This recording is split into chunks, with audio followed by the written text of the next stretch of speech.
Saludos, señores, muy buenas tardes tengan todos. Bienvenidos a 360 grados, un programa de la televisión vespertina nacional. Un gran placer saludarlo a todos, en compañía, como siempre, del doctor Humberto Salazar. Don Freddy, ¿cómo está usted? Bien, gracias a Dios, mirándolo usted ropa de vacaciones y yo ropa de faena. Sí, yo vine aquí a trabajar. ¿Y usted todavía? Me queda el deseo. ¿Cómo le fue su vacaciones? Muy bien, sí. Descansé bastante. Sí. Vine con ánimo renovado. Usted me hacía falta y los televidentes. ¿De verdad? Sí, señor. Para que usted vea, uno se acostumbra a las cosas. Aquí estuvimos dándole vuelta a este programa en 360 grados durante estos últimos 5 días con su ausencia. Pero ya está aquí, gracias a Dios, que lo llevó y lo trajo con bien. Mire, doctor, durante los días que estuve ausente, no le di seguimiento al curso informativo del país. En absoluto. Pero sí me extrañó porque todavía llegué ayer y no me interesó nada que no fuera esta mañana cuando iba al programa hoy mismo, que le di un vistazo a los periódicos y vi que todavía se está en el ajetreo postelectoral. Yo le puedo dar una huelga de hambre. El pleno de la Junta está sesionando esta tarde desde las 2.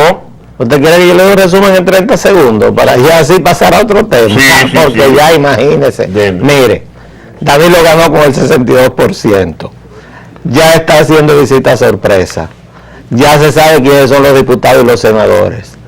La Junta Central Electoral ya se desapoderó de todo y lo mandó para el Tribunal Superior Electoral. Y los reconteos están en Santo Domingo Oeste, que estaban contando unas mesas que no, unos colegios que todavía no estaban dentro del total.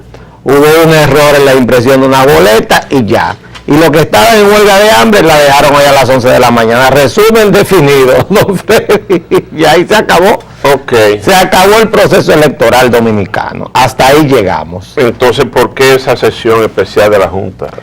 Porque tienen que preparar el informe final. Hubo, en lo que usted estuvo fuera, una comparecencia del doctor Roberto Rosario Márquez, presidente de la Junta Central Electoral, donde dio un resumen de todo lo que había pasado, algunos de los problemas, pero se quedó cojo. Porque no habló de los 3.000 funcionarios que no llegaron a ejercer su labor el día antes y el mismo día de las elecciones, y por lo tanto eso fue un boicot claro al tema de la transmisión y la preparación completa de todo lo que es el sistema informático de la Junta para la identificación y posteriormente el conteo de los votos. No dijo quién pagó eso, de dónde salió eso, y a mí eso me faltó, pero después dio un resumen completo y ya todo usted ve que lo que sale son sentencias del Tribunal Superior Electoral, a donde tienen que ir los que se consideran afectados. Ya está, ese es el resumen. Bueno, ahí terminamos el proceso. Ya, pero lo que quiere decir que el periodo de transición y término del periodo constitucional va en curso. Claro, va en curso. Incluso ya hay un ministro que puso su cargo a disposición del presidente. ¿Cuál usted lo vio? El ministro de Deportes, Jaime David Fernández Mirabal, puso públicamente en el día de hoy su cargo a disposición del presidente y él dice que ya él cree que cumplió en el Ministerio de Deportes, que busquen otro. Usted sabe que Jaime se está adelantando los acontecimientos. Porque lo van a quitar. Bueno, pero esas son sus declaraciones. Yo tengo el deber de ponerlo a usted al día de todo lo que ha pasado aquí, en lo que está estado fuera. Doctor, usted que viene siempre informal y hoy vino formal, eso me huele como a decreto, no, a la gestión. Estaba visitando ciertos altares por ahí, pero no, tampoco, yo estoy gestionando nada. Yo estoy sumamente feliz de estar con usted aquí. Pero hay lugares donde uno tiene que ir a veces y entonces tampoco puede formalmente estar informal, exactamente.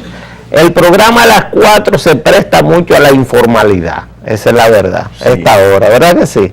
O sea que la gente ya comió, ya durmió su siesta, nosotros entramos a sus hogares ya en una hora más tranquila y se presta mucho a la informalidad. Lo que pasa es que la hora me agarró vestido así, y eso es lo raro, y por eso estoy así, don Freddy. A usted le gusta mucho tirar ganchos, pero debo decir, pero yo soy como Mahammed Ali, pero mire, vuelo como mariposa, pero pico como abeja, tenga cuidado. Pero mire, doctor, usted sabe que usted tiene como un tufo a funcionario.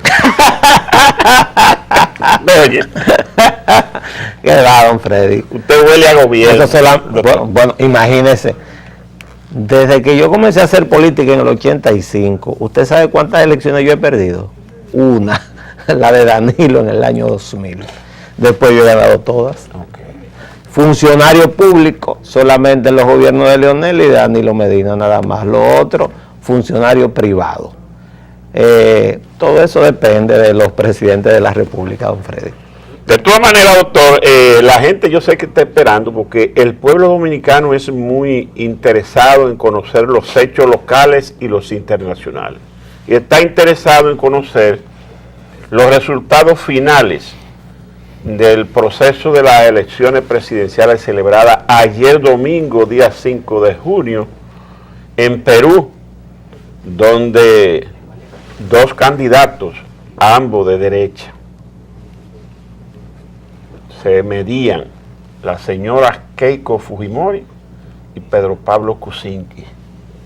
Keiko, que ganó la primera vuelta y durante la campaña para la segunda vuelta se mantuvo adelante siempre, fue ligeramente casada en los últimos días de la campaña por Pedro Pablo Kuczynski, que le llegó muy cerca, y se decía que el día del cierre de la campaña ya había prácticamente un empate técnico.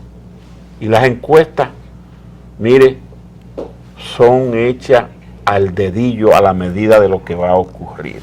Así ha ocurrido.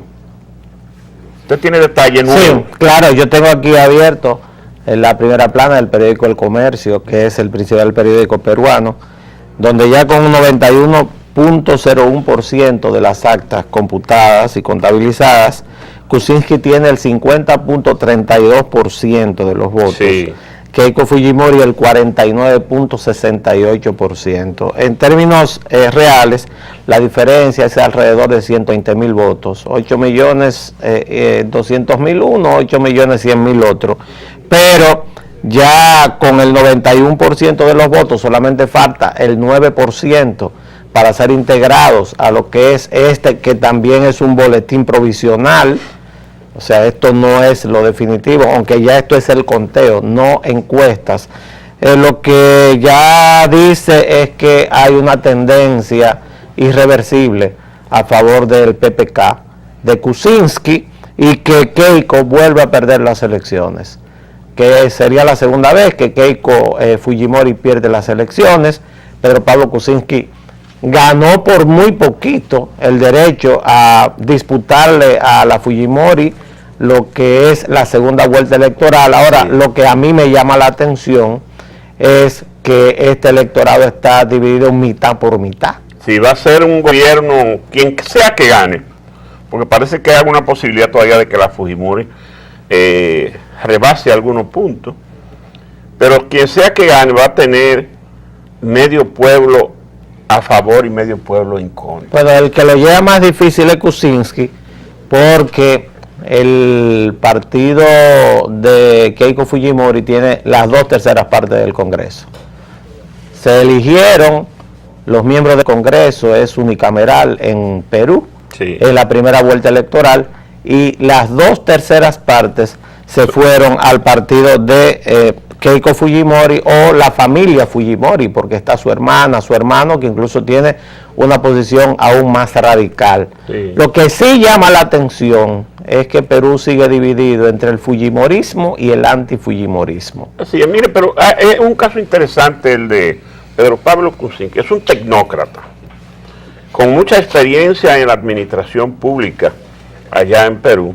Se le tiene como un hombre calmado, de decisiones firmes y amplio conocedor del mundo económico del sector público. Es decir, porque si resulta ser presidente, va a tener un trabajo grande, porque la economía de Perú no anda bien, como no anda bien la mayoría de la economía de los países sudamericanos y de la región completa. Entonces, es un hombre importante en ese cargo, porque a él se le tiene como un hombre de buen manejo en la gerencia económica. O sea que Perú ganaría con él un buen presidente para manejar la crisis económica. Bueno, Kuczynski en las elecciones pasadas apoyó a la Fujimori.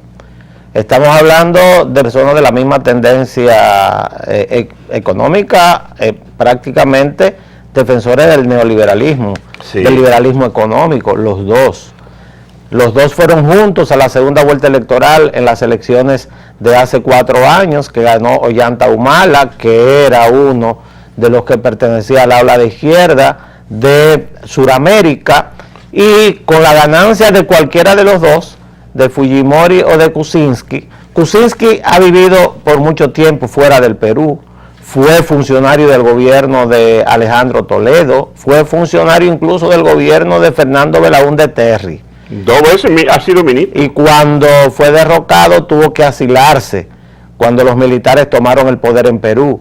Y Kuczynski ha sido también funcionario del Banco Mundial, del Banco Interamericano de Desarrollo, es una persona cuya formación económica está en las universidades norteamericanas, es graduado de una maestría de economía en la Universidad de Princeton y también estudió economía en universidades europeas, sobre todo en Francia. Estamos hablando de alguien que no es político, estamos hablando de un tecnócrata que tendrá que sumarse la fuerza del fujimorismo para tratar de mantener a Perú a flote. Fíjese lo interesante de esto, don Freddy, es que cualquiera de los dos reafirma la ola que existe en Sudamérica de sustitución de los partidos populistas llamados izquierdistas. Sí, señor, sí, señor. Ya ocurrió en la Argentina, ya ocurrió en Brasil, y en Brasil, a pesar de que se habla de un golpe de Estado parlamentario, es notable que no ha habido esas grandes manifestaciones de apoyo a Dilma Rousseff. No ha habido una poblada, no hay grandes repercusiones a nivel de la calle, incluso pareciera que el PT ha perdido el poder de la calle. En Ecuador, Rafael Correa pierde la posibilidad de la reelección. En Bolivia, Evo Morales pierde la posibilidad de la reelección. Ni hablar de Venezuela. O sea que estamos hablando de Perú, que es un país que por lo menos el año pasado creció al 4%, o sea, no es el desastre económico que existe en otros países del área. De toda Sudamérica se están salvando Perú y Colombia. El resto es el desastre económico que ha provocado este tipo de política populista, de la cual Kuczynski es contrario. Y es contrario porque lo demostró, tanto como ministro de Hacienda y Economía de su país, como en los diversos cargos que ha ejercido a nivel de los organismos de crédito internacionales. Así es, de todas maneras vamos a esperar el informe final de resultado del conteo que se está haciendo en Perú, pero esa es más o menos la situación. Volviendo aquí al país, hoy la jefatura de la Policía Nacional llamó a una formación general para presentar 300 unidades motorizadas y 600 hombres, o sea, 300 motocicletas y 600 hombres que fueron inmediatamente a la patrulla, sobre todo en los sectores populares, en toda la capital, tratando de calmar la oleada de violencia delincuencial que sacude la capital y buena parte de las principales ciudades del país. Esa violencia se manifiesta en personas vestidas de civil, sin casco en una motocicleta, sin placa, sin luz, haciendo asalto. Hay un video de un hecho que ocurrió el sábado en el día, donde 2 motocicletas se aproximan a un carro que se está deteniendo, se desmonta una persona con una niña, le arrebatan la cartera a la niña y a la señora también y emprenden la huida. Pero eso está filmado por una cámara del 911 y la policía lo dio a conocer. Esa es la foto del caso. Miren la niñita que le quitan la cartera, pero también a su madre que estaba dentro del carro. Ese hecho, que ha tenido un impacto viral en las redes y en los medios de comunicación, ha despertado la alarma y la percepción de la población es que no se puede salir a la calle. Y frente a eso, la Policía Nacional hoy ha respondido, reforzando el patrullaje y la presencia de uniformados en toda la ciudad de Santo Domingo y el Gran Santo Domingo. Yo pienso, doctor Salazar y amigos televidentes, que el problema de la violencia delincuencial hay que encararlo de forma seria, decidida, con una voluntad política expresa del presidente de la República. A veces uno piensa que el presidente ha sido un tanto indiferente con ese reclamo de la población de que el principal problema de nuestra sociedad es la violencia delincuencial. Las encuestas todas, las que se han hecho en los últimos tiempos, dan que más del 70% de los dominicanos entiende que ese es el principal problema que tiene la sociedad dominicana. Sin embargo, poco se ha hecho para controlarlo, para reducirlo, para combatirlo. Y pienso que ahora que se han despertado las alarmas y que la percepción es de que la violencia nos está arropando, y en la coyuntura que estamos terminando un periodo constitucional para el inicio de otro, sería bueno que el presidente retome el tema y lo tome en serio. Y uno tiene que recordar aquí un caso que es clásico ya en toda Latinoamérica y creo que en el mundo. Colombia estaba arropada por la violencia urbana, mientras el ejército y la policía luchaban en la selva, en la carretera contra la guerrilla. Prácticamente una guerra sin cuartel. La guerrilla llegó a tener casi 100.000 hombres en armas. Y Colombia tuvo que dedicar todo su esfuerzo militar a combatir eso y descuidó un tanto la zona urbana. Cuando Álvaro Uribe llegó a la presidencia, al tercer día de su gobierno, llamó a los sectores de poder de Bogotá y hizo esa misma reunión en todos los estados, pidiéndole a la gente que tiene que perder, pidiéndole los recursos para combatir la violencia delincuencial con un programa de seguridad ciudadana. Y esa gente aceptó lo que le planteó Álvaro Uribe, que fue un impuesto provisional para captar recursos. Y esos recursos iban a ser administrados por una comisión de gente del mismo empresariado y de la gran industria, y también de la Iglesia Católica y los sectores académicos, para que fueran destinados a eso, a bien pagar a la policía, a entrenarlo, y eso dio sus resultados en pocos meses.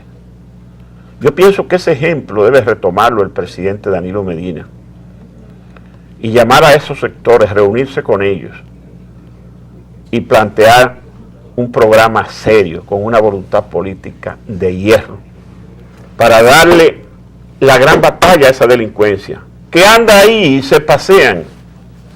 Usted ve en las calles, cruce por cualquier avenida, la 27 de febrero, el Malecón, la Kennedy, y observe los motoristas desafiando a las autoridades y a la sociedad. Dos motoristas sin casco en una motocicleta sin placa y con atuendo de delincuentes. Y de eso está llena la ciudad. Y esas son la gente que están atracando y tienen esta sociedad atemorizada. Pienso que es un gran paso que daría el presidente de la República si puede tomar una decisión con una voluntad política inquebrantable en esa dirección. Mire, mi formación es de médico. Como médico, al fin, los problemas a nosotros nos enseñan es a analizarlos, diagnosticarlos y resolverlos. Y usted lo dijo, usted acaba de hacer el diagnóstico y todo el mundo lo sabe y nadie se atreve. ¿Y en qué país del mundo pueden andar dos maleantes en una motocicleta atracando gente en la calle sin que la autoridad le ponga la mano? Usted lo acaba de decir, don Freddy. Mire, ni empresarios, ni la iglesia, ni nadie tiene que ver con eso. El problema es que aquí dos tunantes se suben en una motocicleta y atracan a quien sea y a nadie le importa. La primera medida que debería tomar el presidente de la República es una orden ejecutiva prohibiendo que dos personas anden en un motor. Y ahí usted va a resolver más del 70% de los problemas de crímenes que hay en este país. Pero usted no los ve en todos los videos. Sí. Son dos delincuentes subidos en una motocicleta y que me digan, no, que hay muchos motoconchistas que vivan de otra cosa. Que hay muchos hoteles que se están construyendo, hay muchos sitios para pegar blog, hay muchos sitios para poner baños, hay muchos edificios que están en construcción, hay mucha limpieza de carretera, hay mucho trabajo en otro lado, que son padres de familia. ¿Y yo qué? Cuando nosotros los ciudadanos nos detenemos en un semáforo, y yo soy uno de ellos, es mirando para todos lados. Porque si usted ve a dos tunantes que se le ponen al lado, montados en una motocicleta, ya usted sabe que tiene que buscar cualquier cosa porque son dos potenciales ladrones. Y la policía no lo sabe. Sí. Y el gobierno no lo sabe. Monchi Fadul no lo sabe. El presidente de la República no lo sabe. Todos aquí lo sabemos. Y no están filmados en todos lados. Que lo que hay que hacer es prohibir terminantemente que dos personas anden en una motocicleta. El que no tenga para usar otro medio de transporte, que se vaya a pie. Pero motocicleta sin placa, motocicleta sin matrícula, motocicleta que quien la maneja no está identificado porque no tiene licencia. O sea, es un desorden que existe en torno a un instrumento de delincuencia que se llama motocicletas. Eso es lo que ocurre porque, perfecto, puede llamar a todo el mundo y hacer, ¿cuántos seminarios no hizo Lionel ahí en el Palacio con ese tema? Y no se hizo un plan de seguridad ciudadana. Y el problema no son grandes crímenes, es raterismo, don Freddy. Sí. No son grandes crímenes. O sea, no es que a alguien se le ocurrió meterse en la UAS y agarró una metralleta y comenzó a matar gente. No es eso. Ni que matan políticos en la calle. Ni que andan matando a personas prestantes en la calle o secuestrándolas. Ese no es el problema de la delincuencia en el país. Gracias a Dios hasta ahora. Sí. El problema de la delincuencia en el país es raterismo. Y el raterismo motorizado. Ese es el grave problema que existe aquí.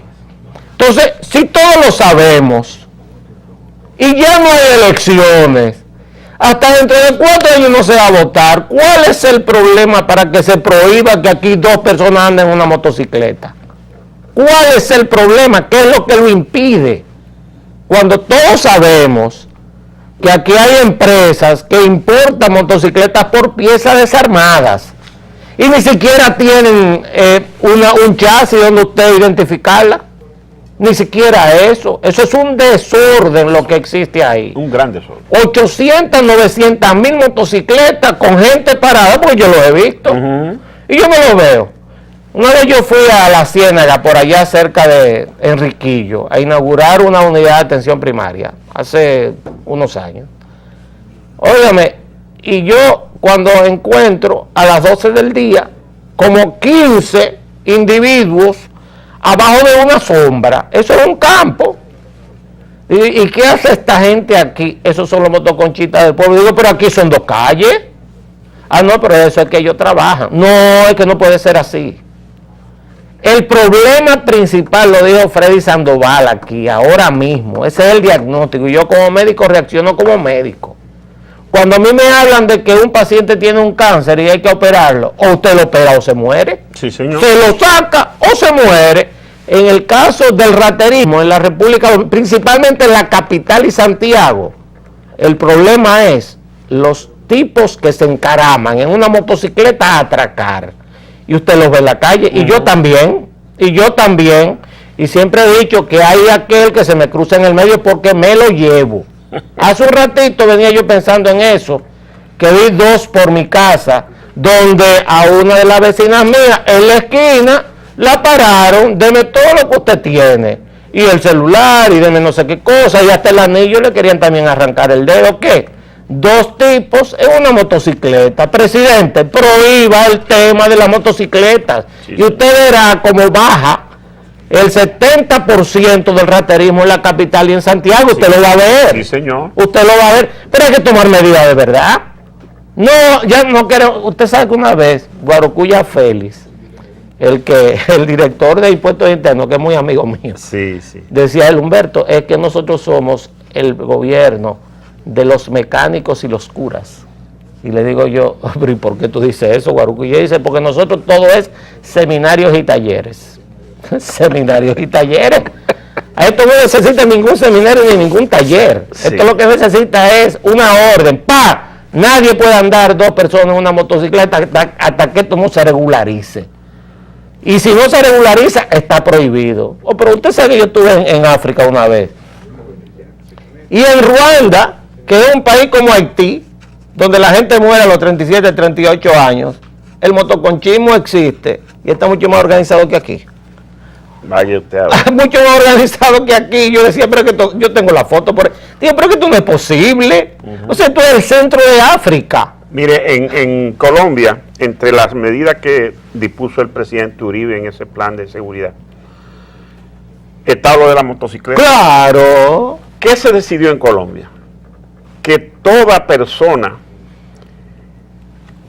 que utilice la motocicleta para trabajo de ese tipo de transporte tiene que tener un casco y un chaleco doble. Con un número. Con un número. Y el pasajero debe ponerse el casco y el chaleco también. Pero así mismo en Ruanda, pero con un número enorme, sí, señor, puesto aquí, y la policía los para, y el número es igual al número de la placa de la motocicleta. Y eso es en Ruanda.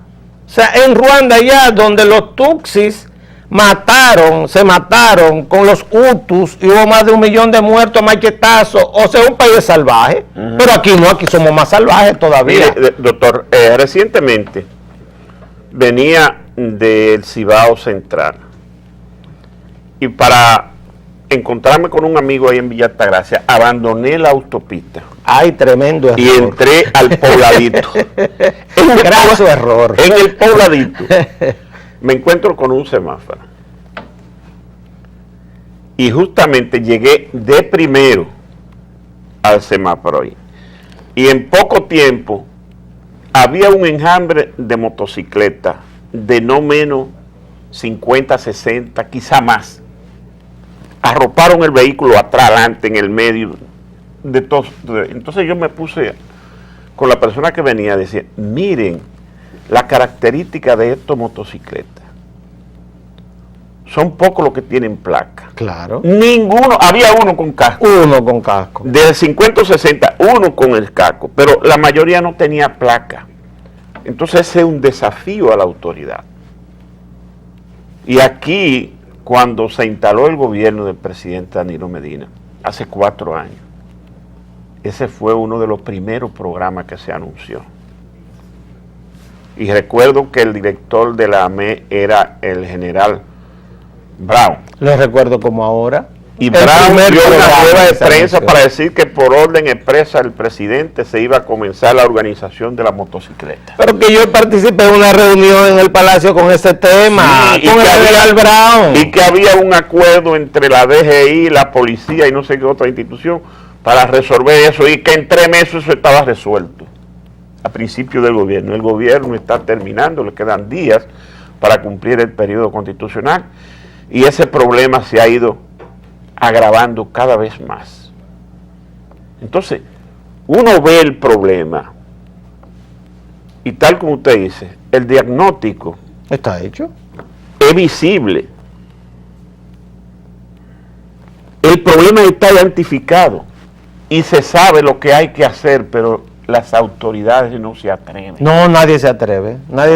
Mientras tanto, nosotros, que la realidad es que somos una de las ciudades más seguras de América Latina, aunque usted no lo crea. Ciertamente. O sea, la gente se podrá burlar de lo que yo estoy diciendo, pero cuando usted nos compara, mire, con Tegucigalpa, con San Salvador, con San Pedro Sula, con Caracas, con Lima, usted dirá, esto no es la ciudad más segura de América, incluso hasta que Buenos Aires. Aquí la muerte violenta son por debajo del 20 por cada 100. Le estoy diciendo ahora. Y en Venezuela, por ejemplo, es 80. Se están dejando en tragar. En 60, y en Centroamérica y Sudamérica, todos los países están por encima del 30 y el 40. Mire, nosotros estamos por debajo. Claro, se están dejando tragar por un tema fácil de solucionar. Hay mucho de percepción, pero esa hay es la verdad. Mire, yo no estoy de acuerdo casi nunca con lo que dice el señor Antonio Marte, por ejemplo. Sin embargo, en el día de hoy, él da una declaración que tengo que apoyarlo. ¿Qué dice? Cosa rara, don Antonio, usted y yo coincidiendo. Pero dice Antonio Marte, que es el presidente de CONATRA, que debemos todos sentarnos, o sea, cuando él habla en sentido genérico, los transportistas y el gobierno, ¿para qué? Para resolver el problema del caos vehicular que existe en la capital, y no solamente en la capital, sino en carreteras, calles y ciudades del país. No puede ser que este país sea la medalla de oro en cantidad de muertes por accidentes de tránsito, y no hagamos nada. El problema serio que existe en la República Dominicana en muchísimos órdenes, y yo lo siento porque el que no le guste lo que estoy diciendo, es el tema de que aquí se han importado miles y miles de motocicletas sin papeles y se han entregado a personas irresponsables, y eso se ha convertido en un medio de transporte irregular. ¿Por qué irregular? Porque cada persona queda encaramada en la parte de atrás de una motocicleta. A veces suben familias, señores. Sí, señor. Familias, 5 personas en una motocicleta. Y hay de aquel que tome una carretera un domingo en la tarde, porque ahí hay un grupo de delincuenticos que delante de toda autoridad se acuestan en la motocicleta también, delante de todos nosotros, y le pasan por el lado a la policía y no pasa nada. ¿Cuándo va a haber autoridad aquí en el tema de las calles y carreteras? Comencemos, presidente, por prohibir el tema de 2 personas en motocicleta. Van a protestar por un mes y al mes se cayó porque la población va a apoyar eso, y eso se verá. Antes no había y nos movilizábamos como quiera. Aquí, yo iba a la universidad en un carro y pagaba 10 centavos. En un carro público. En una guagua pública. Y caminaba. Sí, señor. No, si me subía en la de la UAC, podía caer preso. En esa época, podía caer preso. Doctor, con el permiso suyo de los televidentes, tenemos que hacer la pausa a ver los comerciales. Claro. Regresamos con otros temas. Vamos a combinarlos también. Otro nacional y otro internacional.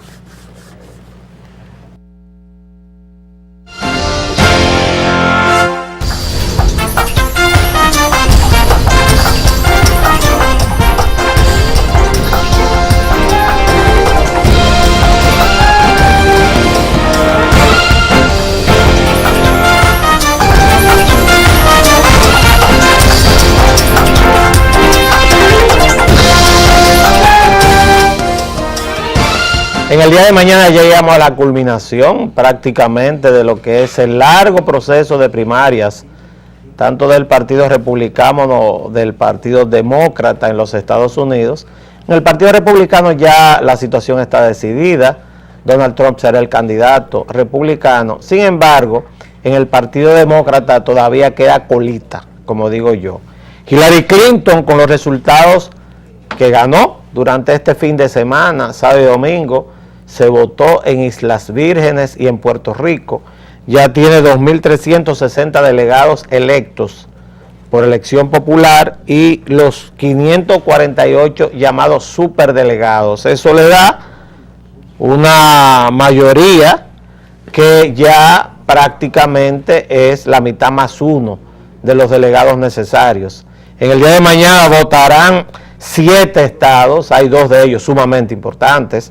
El estado de California, que aporta 475 delegados, el más grande junto con Texas de la Unión Americana. El estado de New Jersey, que aporta 126 delegados, ahí hay muchos dominicanos que viven en el estado de New Jersey. Y el estado de Dakota del Norte y Dakota del Sur, el estado de Nuevo México y el estado de Montana. Y el próximo martes, día 14, entonces termina todo el proceso con las votaciones republicanas y demócratas en Washington, D.C., en el Distrito de Columbia. Esto ya para esperar entonces lo que sería la elección oficial de los candidatos en las convenciones que se celebrarán en el mes de julio. Hay un tema al cual hay que ponerle atención. Y mire, doctor, perdón que le interrumpa. Sí, cómo no. Pero en el Partido Republicano todavía quedan resquicios de que pudiera la convención hacerle un trompo. Para allá iba. Para allá iba. Iba para 2 situaciones que se dan. Una de ellas en el Partido Demócrata. El Partido Demócrata, Bernie Sanders habla de que podría haber una elección disputada por no aceptar esos 548 delegados o superdelegados con un voto comprometido, que son directivos del partido. Y en el Partido Republicano, sobre todo a partir de varias declaraciones que dio Donald Trump esta semana pasada, cuando estuvo en Estados Unidos, don Freddy. Mire, la primera cuestionó a un juez mexicano que lo está investigando, lo hablamos aquí creo que de origen mexicano. De origen mexicano, con el tema de la Universidad Trump, que se habla de que es una estafa mayúscula. Y él cuestiona la nacionalidad de ese juez o el origen de ese juez. Y al mismo tiempo, cuando le preguntan si el juez hubiera sido musulmán, si hubiera confiado en él, dice que no, que tampoco. Y eso en Estados Unidos es sagrado. Sí. El tema de la justicia en Estados Unidos con es un tema sagrado y con eso no se juega. Y el segundo tema que está afectando a Donald Trump en este momento es el tema de los impuestos. Él no tiene su cuenta clara. No quiere ponerla sobre la mesa. Pero además él presiente que algo se le puede armar en la convención, porque en los últimos días he visto que él ha radicalizado su discurso con el asunto del muro en la frontera, con el asunto de que le va a pedir cuenta a ese juez que lo está investigando. Oiga eso. Sí. Y también con los ataques personales y familiares a Hillary Clinton. Sí. Entonces, él está cayendo en un discurso bajo. Yo creo que le está cayendo en un cierto discurso de desesperación. Sí, porque hay una situación la cual nosotros no podemos perder de vista, que incluso hay un artículo hoy en el Washington Post que la retrata, y es que Estados Unidos es un país con una presidencia corporativista. En Estados Unidos, el presidente de los Estados Unidos, aunque los televidentes no lo crean, cuando asume solamente tiene la potestad de movilizar alrededor de 7,000 funcionarios públicos en un país de más de 300 millones de habitantes. Sí. Porque es una presidencia corporativista, es una presidencia que depende mucho de las corporaciones y es muy descentralizada en el sentido de que los estados tienen mucha fuerza. Y no es cierto, que es lo que dice el análisis del Washington Post, uno de sus analistas principales, de que el establishment, o sea, esas grandes corporaciones norteamericanas, los grandes vendedores de armas, por ejemplo, los que venden tecnología, los que construyen la tecnología en China para venderla a un precio mucho mayor en territorio norteamericano, van a dejar pasar a Donald Trump tan fácilmente. Sí. No es cierto. Entonces es probable que él se esté con algún olor de que pueden armarle una camarona, como decimos aquí en la Convención Republicana. Sí, mire, doctor, nos queda poco minuto y yo quería tratar un tema, pero va a resultar poco el tiempo. Sin embargo, no da tiempo a tratarlo mañana. Pero rápidamente le cuento que República Dominicana se va a convertir el próximo fin de semana en el foco de atención de la región con la Asamblea General de la Organización de Estados Americanos, que se abre el domingo aquí con el acto formal, pero las sesiones de trabajo van a ser en el Centro de Convención de Punta Cana. Es un evento interesantísimo donde concurre gente importante de la región y se van a discutir los principales temas de crisis que está enfrentando Venezuela. Ese es uno de los casos, y el caso del Consejo Interamericano de Derechos Humanos, de la misma organización, que está quebrado y ha colapsado. Entonces, atento a esa situación, le vamos a seguir mañana con el tema, porque se nos ha terminado el tiempo. Y mañana a mí me interesa tratar con usted a profundidad el tema de Venezuela. Sí. Bueno, pues prometido. Hasta mañana, señores.